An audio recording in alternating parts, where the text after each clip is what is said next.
India's number 1 varicose veins hospitals ఐబీసీను సంప్రదించండి. మీ నొప్పి లేని ప్రయాణాన్ని ప్రారంభించండి. వాగర్థావివ సంపృక్తౌ వాగర్థ ప్రతిపత్తయే జగతః పితరౌ వందే పార్వతీ పరమేశ్వరౌ. ఆదిత్యాయ చ సోమాయ మంగళాయ బుధాయ చ గురుశుక్ర శనిభ్యశ్చరాహవే కేతవే నమః. శృంగేరి జగద్గురు పీఠాధిపతులకి కంచి పీఠాధిపతులకి నమస్కారములు తెలియజేసుకుంటూ కార్యక్రమాన్ని ప్రారంభిద్దాం. ఈ జూన్ 16వ తారీఖు నుంచి 30వ తారీఖు వరకు ద్వాదశ రాశులలో జన్మించినటువంటి వారికి ఏ విధంగా ఉండబోతుందో తెలుసుకునే ప్రయత్నం చేద్దాం. ముందుగా వీక్షించేటువంటి ప్రేక్షకులకి ఒక చిన్న మనవి. చాలామంది ఎంతో గొప్పగా ఆదరిస్తూ వస్తున్నారు ఈ యొక్క రాశుల ఫలితాలకు సంబంధించి. ప్రతి 15 రోజులకు ఒకసారి చేస్తూ ఉన్నాం. అయితే కొంతమంది ఈ చెప్పినటువంటి ఫలితాలు మాకు వ్యతిరేకంగా జరుగుతున్నాయి అనేటువంటి యొక్క అంశము, ఎందుకు మాకు జరుగుతున్నాయి అనేటువంటిది కూడా బాధను వ్యక్తం చేస్తున్నారు. అయితే గమనించినటువంటి అంశం ఏంటంటే చాలామంది కన్ఫ్యూజన్ అనేటువంటిది అవుతున్నారు అనేటువంటిది. అంటే వాళ్ళకి పుట్టినప్పుడు జన్మ నక్షత్రం ఒకటి ఉంటుంది, కానీ ఆ నక్షత్రాన్ని బట్టి రాశి ఉంటుంది. ఆ రాశిని మీరు పరిగణనలోకి తీసుకోకుండా మీ యొక్క నామ నక్షత్రానికి మాత్రమే ఉన్నటువంటి రాశిని పరిగణలోకి తీసుకుంటున్నారు. ఉదాహరణకి కోదండరాం అనేటువంటి పేరుంది. అది ఆ కోదండరాం అనేటువంటి యొక్క రాశి జన్మతః ఉన్నటువంటిది కుంభరాశి అని అనుకుందాం. కానీ కోదండరాం అనే పేరుంది కాబట్టి కేకో హాహి పునర్వసు కాబట్టి మిథున రాశి ఫలితాలని చూసుకుంటున్నారు. జన్మించిన రాశి ఏమో కుంభరాశి అయినప్పుడు నామనక్షత్రం ప్రకారం చూసుకునేటువంటి యొక్క మిథున రాశి ఫలితాలు ఎలా సరిపోతాయి? అది ఒక తప్పు జరుగుతుంది. తెలియనటువంటి రెండవ తప్పు ఏంటంటే చాలామంది ఈ వెస్ట్రన్ ఆస్ట్రాలజీని ఎక్కువగా ఫాలో అవుతున్నారు. చాలా చోట్ల రాశి ఫలితాల్లో మీకు ఏం చెప్పబడి ఉంటుంది? ఉదాహరణకి జూలై 24 నుంచి ఆగస్టు 23 వరకు సింహరాశి అని చెప్పబడి ఉంటుంది. అంటే ఆ మధ్యలో పుట్టినటువంటి వాళ్ళందరూ కూడా సింహరాశి చూసుకోవాలి అని చెప్పి ఆ జొడాయిక్ సైన్ ప్రకారం వాళ్ళు, అదంటే సన్ జొడాయిక్ సైన్ ప్రకారం. మనది రాశి అనేటువంటిది చంద్రుని బట్టి ఉంటుంది. అది మీరు రవిని బట్టి ఉండేటువంటి, రవి ఆ సమయంలో సింహరాశిలో ఉంటాడు కాబట్టి అది రవిని బేస్ చేసుకొని చెప్పేటువంటిది. ఇక్కడ మనం చెప్పుకునేటువంటిది చంద్రుని బేస్ చేసుకునేటువంటిది కాబట్టి మీ యొక్క జన్మ నక్షత్రం ఏదైతే ఉంటుందో ఆ రాశి చూసుకోవాలి. ఆ ఒక నెలలో పుట్టిన వాళ్ళందరూ కూడా సింహరాశి అని అంటే అది అవాస్తవం కదా. కాబట్టి తెలిసి తెలియక అదొకటి ఈ విధంగా చేస్తున్నారు. ఎవరికి తెలియని వాళ్ళకి నామనక్షత్రమే అది చూసుకోవాలి. అందులో కూడా చాలామంది ఇప్పుడు శ్రీనివాస్ అంటే కుంభరాశి చూసుకుంటున్నారు, కానీ చూసుకోవాల్సింది తులారాశి, ఇలా అన్నమాట.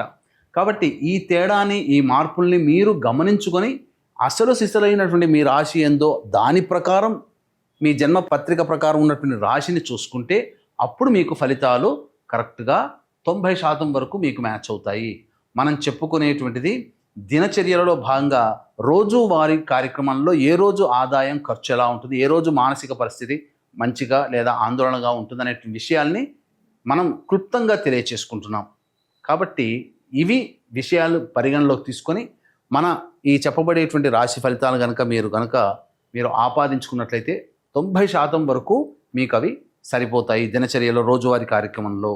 ఇక మనం వివరాల్లోకి వెళ్ళినట్లయితే 16వ తారీఖు నుంచి 30వ తారీఖు వరకు ఉన్నటువంటి గ్రహ సంచారం తెలుసుకుందాం. మీనరాశిలో శని సంచారం, అలాగే మేషరాశిలో శుక్రుడు మరియు రవి బుధ గురు యొక్క గ్రహ సంచారము మిథున రాశిలోకి, అలాగే 23వ తారీఖు నుంచి బుధుడు కర్కాటక రాశిలో ప్రవేశం చేస్తారు. అలాగే కుజుడు కేతు సింహరాశిలో మరియు రాహువు కుంభరాశిలో సంచారం జరుగుతుంది. దీనిని బట్టి ఈ 12 రాశుల వారికి ఏ విధంగా ఉండబోతుంది 16వ తారీఖు నుంచి మరియు 30 జూన్ వరకు అని తెలియజేసుకుందాం. ద్వాదశ రాశులలో భాగంగా రెండవదైనటువంటి వృషభ రాశిలో జన్మించినటువంటి వారికి ఏ విధంగా ఉండబోతుందో తెలుసుకునే ప్రయత్నం చేద్దాం. ప్రధానంగా ఈ వృషభ రాశిలో జన్మించినటువంటి వారికి గురువు అనుకూలంగా ఉండబోతున్నాడు. ధనపరమైనటువంటి చిక్కులు, వివాదాలు ఏమన్నా ఉంటే అవన్నీ కూడాను పరిష్కారం అవుతాయని చెప్పవచ్చు. బుధుడు కూడా 22వ తారీఖు వరకు అనుకూలంగా ఉన్నాడు. కాబట్టి ఇన్వెస్ట్మెంట్స్ పరంగా కానీ, స్పెక్యులేషన్ రంగంలో కానీ, లేదా ఎవరికైనా కానీ డబ్బులు ఇచ్చినా అవి మళ్ళీ తిరిగి వచ్చే అవకాశాలు గోచరమవుతున్నాయి. 23వ తారీఖు నుంచి మాత్రం మీ ఆలోచనలకి ఒకటవుతే జరిగేది ఇంకొక రకంగా 23వ తారీఖు నుంచి ఉండబోతున్నాయి.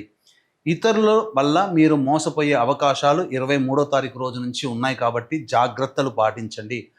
ధనము కానీ లేదా మాట కానీ వాగ్దానములు మీరు చేయకుండా ఉండడమే చాలా మేలనేటువంటి విషయాన్ని గమనించుకోండి.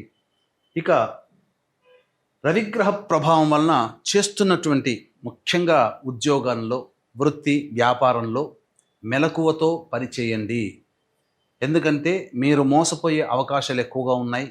మీరు చెయ్యనటువంటి పనికి బాధ్యత వహించాల్సినటువంటి పరిస్థితి.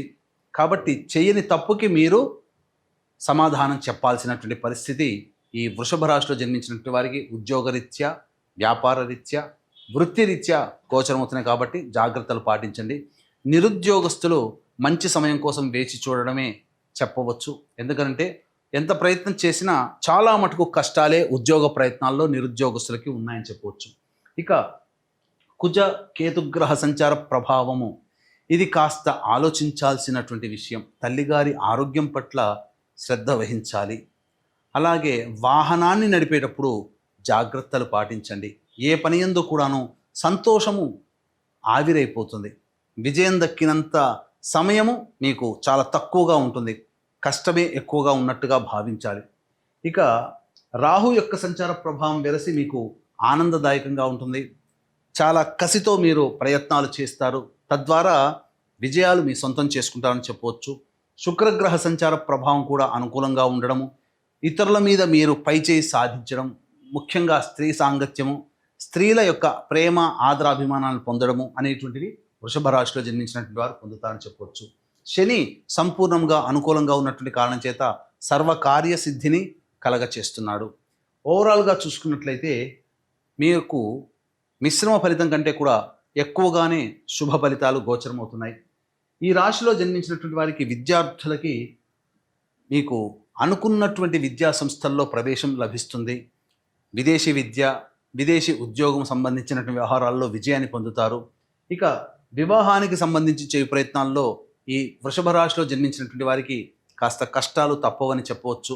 అలాగే సంతానపరంగా చూసుకున్నట్లయితే వైద్యుల యొక్క సలహాలు, సూచనలు పాటిస్తూ మీరు గనక ఉన్నట్లయితే తప్పకుండా మీరు భవిష్యత్తులో సంతానవంతులవుతారని తెలియచేయవచ్చు.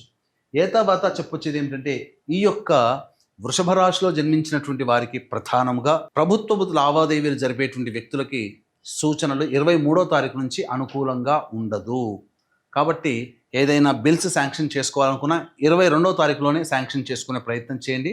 అనుకూలంగా మీకు డబ్బు మంజూరు అవుతుంది.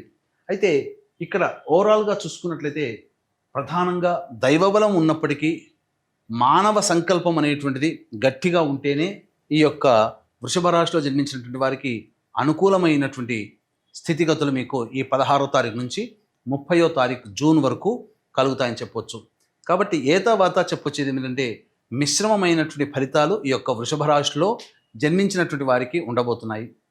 ఈ యొక్క వృషభ రాశిలో జన్మించినటువంటి మహిళలకి ప్రధానంగా కుటుంబంలో బాధ్యతలు ఎక్కువగా ఉంటాయి. మిమ్మల్ని అవసరానికి ఉపయోగించుకొని తర్వాత పక్కకు పెట్టే వాళ్ళే మీకు ఎక్కువగా గోచరం అవుతారు. కాబట్టి మీతో ఎవరు పని చేయించుకుంటున్నారు, మీ వల్ల ఎవరికి లాభం ఉంది అనేటువంటి విషయంలో మీరు ఒకంత జాగ్రత్తలు పాటించండి. మీ మాటకి విలువ ఉంటుంది. కుటుంబ సభ్యులు ఆదరాభిమానాలను పొందుతారు. అన్ని విధాలుగా బాగుంటుంది. కానీ మిమ్మల్ని అవసరానికి వాడుకునే వాళ్ళే ఎక్కువగా ఈ వృషభ రాశిలో జన్మించినటువంటి మహిళలకి గోచరం అవుతారు. కాబట్టి జాగ్రత్తలు పాటించండి. ఇక 16వ తారీఖు నుంచి 30వ తారీఖు వరకు రోజువారీ జీవితంలో ఈ వృషభ రాశిలో జన్మించినటువంటి వారికి ఏ విధంగా ఉండబోతుందో తెలుసుకునే ప్రయత్నం చేద్దాం. వీక్షించేటువంటి ప్రేక్షకులకి గమనిక, ఈ నెల 21వ తారీఖు రోజున ఏకాదశి, అశ్విని నక్షత్రము, పుణ్యతిథి.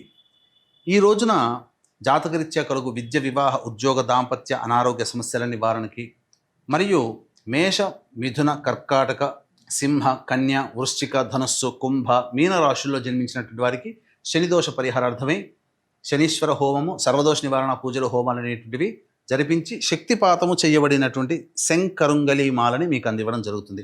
అవకాశం ఉన్నవాళ్ళు కార్యక్రమ తదనంతరం కాంటాక్ట్ చేసి పూర్తి వివరాలు తెలుసుకోవచ్చు. ఇక గమనించుకున్నట్లయితే ఈ యొక్క 16వ తారీఖు రోజున ప్రధానంగా సంతానం మూలకంగా సమస్యలు, ఖర్చులు అధికంగా ఉంటాయి. విభేదాలు కూడా పెరుగుతాయని చెప్పవచ్చు. ఇక 17, 18, 19, 20వ తారీఖుల్లో గనక చూసుకున్నట్లయితే అన్ని వృత్తి, ఉద్యోగ, వ్యాపారాల్లో ఉన్నటువంటి వారికి అన్ని విధాలుగా అనుకూలంగా ఉండబోతుంది. ధనపరమైనటువంటి సమస్యలు తీర్చుకుంటారు. ఖర్చులకు మించిన ఆదాయం లభించడం ద్వారా ఆనందంగా గడుపుతారు. అన్ని విధాలుగా ప్రోత్సాహకరంగా ఉంటుందని చెప్పవచ్చు. ఇక 21, 22వ తారీఖుల్లో స్త్రీలతో వాగ్వివాదాలు పెరిగే అవకాశం ఉంటుంది. డబ్బులు నష్టపోతారు. మానసికమైనటువంటి ప్రశాంతత లోపిస్తుంది. అలాగే ఏ పని చేయాలన్న ఆసక్తి ఉండదు. ముఖ్యంగా నిద్రాభంగములు ఎక్కువగా కలుగుతాయి. ప్రతి పనులలో ఆటంకాలు ఉంటాయని చెప్పొచ్చు. కాబట్టి జాగ్రత్తలు పాటించండి. 23, 24వ తేదీల్లో కనుక చూసుకుంటే పెండింగ్లో ఉన్నటువంటి పనులను పూర్తి చేసుకుంటారు. అన్ని విధాలుగా ఆనందదాయకంగా విందులు, వినోదాల్లో పాల్గొంటారు. ధనపరంగా ఎటువంటి సమస్యలు కూడా ఉండవు. అన్ని విధాలుగా అనుకూలంగా ఉంటుంది. ఒక బాధ్యతను కంప్లీట్ చేసుకున్నామనే సంతృప్తితో ఉంటారని చెప్పవచ్చు. 25, 26వ తారీఖులో చేస్తున్నటువంటి వృత్తి, ఉద్యోగ, వ్యాపారాల్లో ధనపరమైనటువంటి నష్టము, ఇతరులతో వాగ్వివాదాలు పెరుగుతాయి. కుటుంబ సభ్యులతో జాగ్రత్తలు పాటించండి. మనస్సు వికలంగా ఉంటుంది అని చెప్పవచ్చు. ఇక 27, 28, 29వ తారీఖులో కనుక చూసుకుంటే సోదర సోదరీమణులు, మిత్రుల యొక్క సహాయ సహకారాలతో మీ పనులన్నీ పూర్తి చేసుకుంటారు. ముఖ్యంగా రాని బాకీలు వసూలవుతాయి. ఖర్చులకు మించిన ఆదాయం కూడా లభిస్తుంది. అన్ని విధాలుగా ఆనందదాయకంగా ఉంటుంది. సంతోషంగా ఉంటారు. ముఖ్యంగా ధనపరమైన సమస్యలు తీర్చుకుంటారు. 30వ తారీఖు రోజున వాహనాన్ని నడిపేటప్పుడు జాగ్రత్తలు పాటించాలి.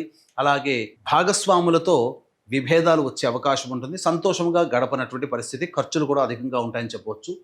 తర్వాత చెప్పొచ్చేది ఏంటంటే ఈ యొక్క వృషభ రాశిలో జన్మించినటువంటి వారికి సమస్యల పరిష్కారం కోసం ప్రతిరోజు గణేష కవచ పారాయణము మరియు కాలసర్పం సంబంధించినటువంటి అనగా ఈ కాలభైరవాష్టక పారాయణం అనేటువంటిది రోజుకి 3 సార్లు చేసుకోవాలి.